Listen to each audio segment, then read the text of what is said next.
It was an advanced trainer aircraft in the early 1930s, and in case of emergency, it could be used as a light fighter.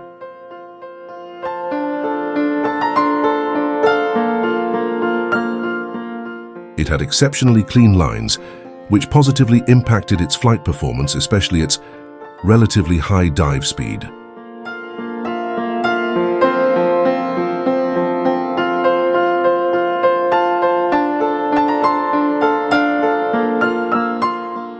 It was a very popular aircraft among pilots, who often praised its aerobatic capabilities and excellent maneuverability.